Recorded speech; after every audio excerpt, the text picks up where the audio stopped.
며칠 전 서울시장이 안타까운 죽음을 맞이했고 우리나라의 대다수의 사람들이 그 죽음을 좀 슬퍼하는 시간을 가졌습니다. 사람의 죽음의 문제는 늘 엄숙하고 그 죽음의 방식을 떠나서 죽음의 문제는 늘 쉽게 다가갈 수 없는 문제인 것 같습니다.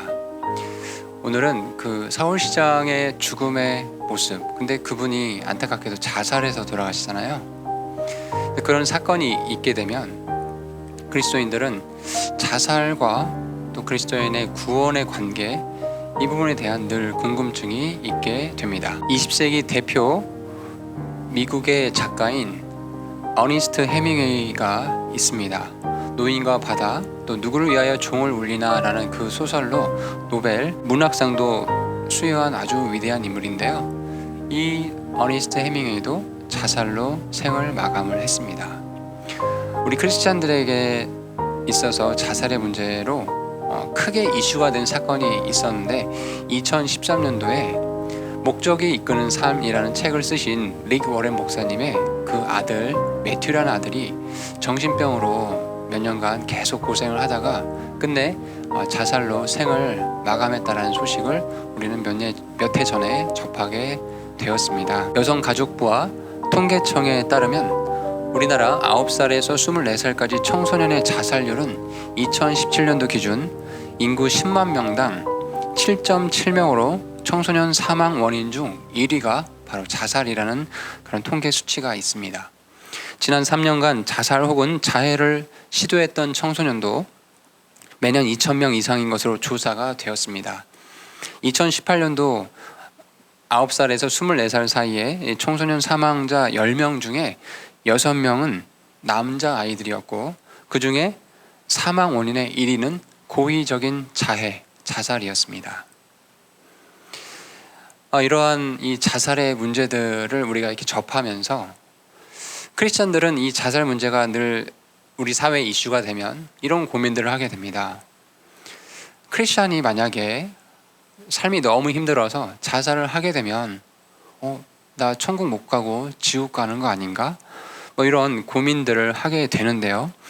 오늘은 그 이슈들, 궁금하지만 누구에게 물어봐도 속 시원하게 답을 얻지 못하는 그 이슈에 대해서 이 시간 말씀을 전하려고 합니다. 크리스천이 자살하면 구원이 취소되는가? 이 제목으로 간단하게 여러분에게 설명을 드리도록 하겠습니다. 먼저 성경에서 자살을 한 사례를 먼저 소개를 해드리도록 하겠습니다. 성경 속 인물 중에 자살을 한 대표적인 인물은 바로 사울입니다. 사무엘기상 31장 1절에서 6절 말씀에 보시면 이제 블레셋 사람들이 이스라엘과 싸웠는데 이스라엘 사람들이 블레셋 사람들 앞에서 도망하여 길보아 산에서 죽임을 당해 쓰러지니라. 블레셋 사람들이 사울과 그의 아들들을 맹렬히 추격하여 사울의 아들 요나단과 아비나답과 멜기수아를 죽이고 싸움이 사울에게 심히 불리하게 되어 활 쏘는 자들이 그를 맞음에 그가 그 활 쏘는 자들로 인하여 크게 다치니라. 이제 사울이 블레셋과의 전투 가운데 굉장히 불리한 상황이 됐어요. 그리고 화살을 맞게 돼서 아주 크게 상처를 입은 장면이 지금 설명을 되고 있습니다.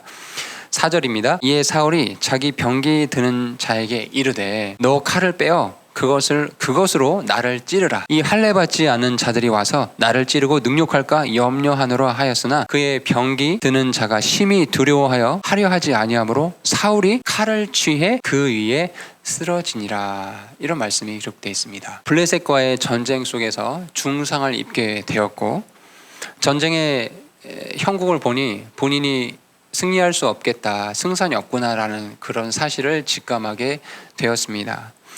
그리고 블레셋 사람들에게 모욕적인 죽임을 당할 게 뻔히 예상이 되니까 이제 극단적인 선택을 하게 되는 거죠. 칼을 세워놓고 그 위에 자기가 엎드려서 이렇게 자살을 하는 그런 극단적인 선택을 하게 됩니다. 두 번째, 아히도벨이라는 인물도 자살한 인물로 성경 속에 기록이 되어 있습니다. 사무엘기하 17장 23절에 보시면 이 아히도벨이 다윗의 조언자였으나 압살롬이 반역을 일으켰을 때 다윗을 배신하게 됩니다. 그리고 압살롬에게 가서 이제 그 압살롬에게 조언들을 했던 사람이에요. 아히도벨은 다윗의 군대를 칠 책략을 얘기를 했는데 그 자기의 조언이 먹히지가 않고 압살롬은 후세의 조언을 받아들이게 됩니다. 이제 자기가 제안했던 그 조언이 좌절이 되자 아히도벨은 전쟁에 승산이 없을 거라는 그런 것을 예상하게 되고 깨닫게 되고 자기 집으로 돌아가게 됩니다. 아히도벨이 그들이 자기의 조언을 따르지 아니함을 보고 나귀의 안장을 얹고 일어나 자기 도시로 돌아가 자기 집에 이르러 집안을 정리한 뒤 스스로 목을 메어 죽고 자기 아버지의 돌무덤에 묻히니라 라는 말씀이 있어요. 목메어 자살을 하게 된 사건이 아히도벨의 사건에서 우리가 볼 수 있습니다. 또 세 번째로 화재를 일으켜서 자살한 인물도 나옵니다. 바로 시므리라는 사람인데요. 열왕기상 16장에 보시면 이 시므리가 북이스라엘의 바사의 아들 엘라 왕이 폭정을 취하는 것을 견디지 못하고 이제 그를 정복하고 쿠데타를 일으키게 됩니다. 엘라 왕이 이제 술이 취해 있을 때 시므리 장군이 그 엘라 왕을 쳐서 죽이게 되고 자기가 이제 왕이 되게 돼요.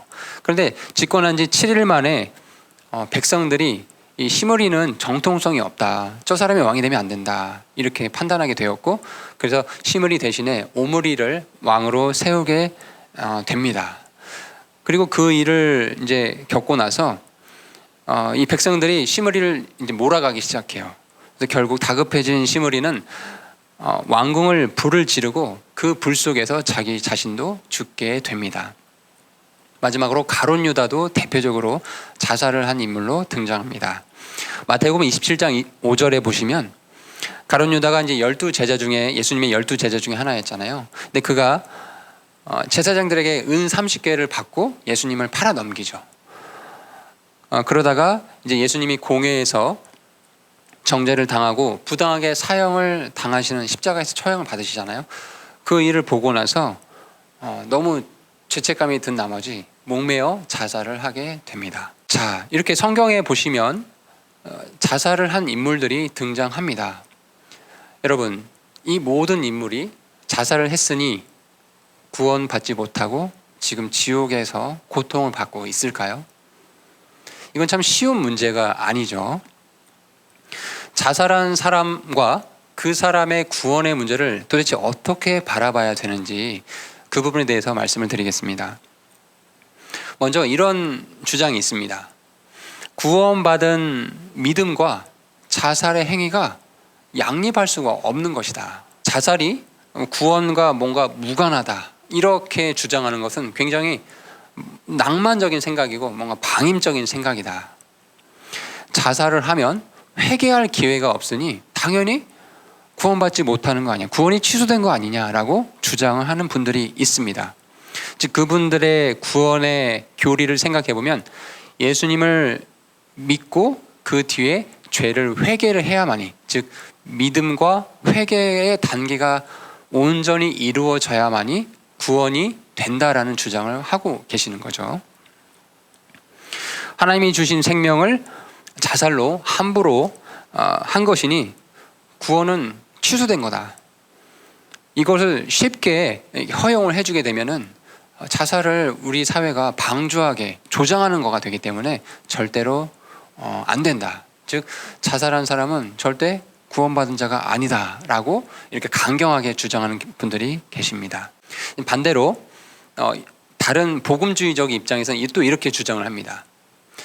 이신칭의, 즉 믿음으로 의롭게 된다라는 그 교리에 있어서 이신칭의 그 교리와 인간의 행위를 강조하는 그 교리에 충돌이 있다고 했을 때 그리스도인은, 성경 신자는 반드시 이신칭의, 즉 믿음으로 의롭게 된다. 인간의 어떤 행위에 관계없이 하나님의 전적인 은혜로 구원받는다라는 이 교리를 양보해서는 안 된다라는 거예요.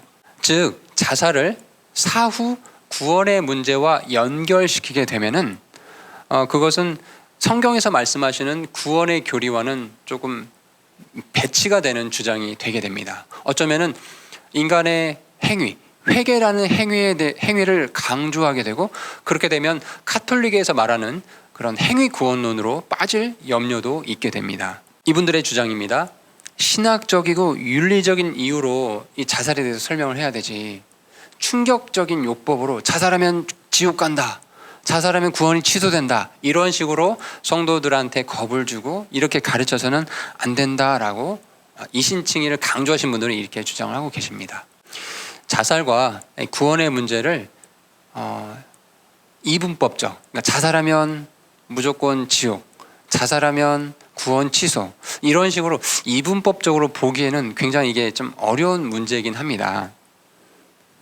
성경을 보시면은 자살을 했음에도 불구하고 하나님께서 특별한 은혜를 베푸셔서 구원받아서 하나님 자녀, 즉 천국에서 안식을 누리고 있는 사람도 등장하게 되거든요. 바로 그 사람이 사울 왕입니다. 사울.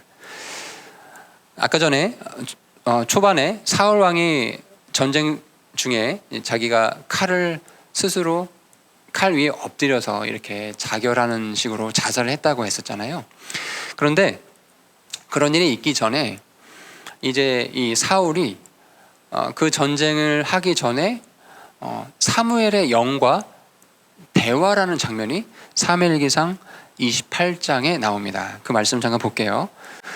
자, 지금 사무엘이 땅 지하 세계에서 이 영이 올라와서 살아있는 사울에게 얘기를 하는 겁니다. 또한 주께서 이스라엘을 너와 함께 블레셋 사람들의 손에 넘겨주시리니 내일 너와 내 아들들이 나와 함께 있으리라. 주께서 또 이스라엘 군대를 블레셋 사람들의 손에 넘겨주시리라. 자, 이 말을 지금 사무엘 영이 사울에게 하고 있는 장면이거든요. 이 사울 왕 여러분 자살해서 죽었기 때문에 이 사람 당연히 구원받지 못한 거 아니냐, 이렇게 단순하게 생각하고 싶잖아요.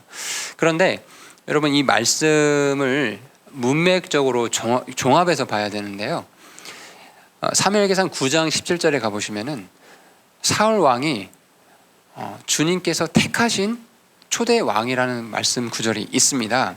주께서 그에게 이르시되 내가 너에게 말한 사람을 보라, 바로 이 사람이 내 백성을 통치하리라 하시니라. 즉 여기서 지금 사무엘이 이 사울을 딱 바라봤을 때 주님께서 사무엘에게 하신 말씀이에요. 그 사울을 보면서 사무엘아, 이 사울 잘 봐라, 이 사람이 내가 초대 왕으로, 이스라엘 초대 왕으로 세운 사람이다, 이렇게 말씀하시고 계신 거거든요. 그런데 이제 이 사울이 주님의 선택을 받고 이스라엘 초대 왕으로 이렇게 삶을 살았지만 참 순종하지 못한 삶을 살았죠. 계속 뭔가 불법을 저지르고 불순종하고 이런 모습들을 보여줘. 그러다가 이제 결국 마지막에 칼에 죽게 된, 스스로를 죽이게 되는, 자살을 선택하게 된 극단적인 삶으로 마감을 하게 되었는데, 그럼에도 불구하고 이 사무엘의 영이 땅에서 올라와 사울에게 했던 말을 잘 생각해 보세요. 지금 사무엘이 땅에서 올라왔다라고 말씀하고 있어요. 즉 죽은 사무엘이 땅에서 올라왔다라는 것은 그 땅, 즉 예수님이 부활하시기 전에는 이 땅 아래에 낙원이라는 지하 세계가 있었어요. 지옥만 있는 게 아니라 낙원이라는 그런 잠시 구약 성도들이 쉴 수 있는 안식처가 있었던 거예요. 그곳에 아브라함도 있었고, 누가복음 16장에 나오는 부자와 나사로의 이야기에서 나사로도 그 낙원에 있었던 것입니다. 사무엘도 마찬가지로 그 낙원에 같이 있었던 거죠. 자, 그곳에서 올라와서 사울에게 얘기를 하는 거죠. 너가 내일 전쟁에서 지게 되고 죽게 될 거지만 너와 내 아들은 내가 있는 곳 낙원에 같이 있을 것이다. 이 말의 의미는 무엇입니까? 비록 자살로 안타깝게 생을 마감했지만 그럼에도 불구하고 너는 낙원에 나와 함께 있을 거다. 사울이 구원받았다는 이야기죠. 여러분들 여기서 조심할 게 있습니다. 사울은 특별한 케이스예요. 사울이 구원받았으니까 나도 힘들면 극단적인 선택해도 괜찮겠지. 여러분 그렇게 생각하시면 안 됩니다. 선생님, 그러면 그리스도인들은 자살에 대해서 도대체 어떤 태도를 가져야 됩니까? 제가 몇 가지 요약해서 말씀을 드릴게요. 첫 번째, 자살은 죄입니다. 하나님께서 우리 십계명을 말씀을 생각해 보세요. 6번째 계명에 살인하지 말라라는 말씀이 있죠. 그렇죠? 그러면 하나님께서는 살인을 금하신다라는 거예요. 살인은 한 사람이 다른 사람을 죽이는 것도 살인이지만 어떤 살인 도구로 자기 자신을 죽이는 것도 마찬가지로 살인에 들어가는 거죠. 그렇다고 한다면은 엄밀한 의미로 자살한다는 것은 살인과 같은 죄의 영역에 속한다는 겁니다. 이거 무섭게 생각하셔야 됩니다. 두렵게 생각하셔야 돼요. 그러니 자살을 선택하는 것은 즉 살인죄를 짓는 거고, 즉 십계명에서 말씀하신 하나님의 명령에 불순종하는 불법을 저지르고 있는 것입니다. 이 점을 명확하게 하셔야 됩니다. 두 번째, 통계를 보니까 자살을 선택한 사람들이 정말 죽음을 좋아해서 죽었겠어요? 그게 아니겠죠. 그들이 자살을 선택한 이유를 이렇게 조사를 해보니 삶이 너무나 고통스럽기 때문에 더 이상 해결할 방법이 보이지 않아서, 그래서 고통을 빨리 끝내고 싶어서 자살을 선택했다라는 거예요. 여러분, 근데 그리스도인들도 이 육신을 입고 있는 삶을 살고 있다 보니까 그 믿지 않는 자들이 받는 고통과 마찬가지로 그리스도인들도 삶을 살다 보면 고통스러운 일을 겪게 되죠. 그렇죠? 아마 고통의 크기를 남한테 이야기한들 그 사람이 공감해 주거나 그러기 어려운 문제들도 갖고 계신 분들이 있을 수 있을 거예요. 지금 이 유튜브 방송을 보시는 분들 가운데도 선생님, 말은 쉽죠. 저 정말 너무나 힘듭니다. 부모님, 친구, 교회 목사님, 선생님들한테 얘기해도 제 마음이 풀리지 않아요. 끝장난 것 같아요. 제 인생이요. 이런 고통 속에 있는 분도 계실 수 있을 거예요. 그런데 여러분, 하나님께서 그리스도인들에게 약속하신 삶이 그렇게 세상 사람들처럼 어차피 육신을 입고 죄의 영역 속에 있으니 고통받아야 된다, 그렇게 내버려 두셨을까요? 아니겠죠. 하나님은 우리에게 늘 좋은 것, 선한 것을 계획하고 계신다는 그 믿음이 있으셔야 됩니다. 하나님에 대한 신뢰를 어떠한 상황에서도 버리셔서는 안 됩니다. 지금 당장 여러분이 처한 상황이 너무나 고통스러울 수 있어요.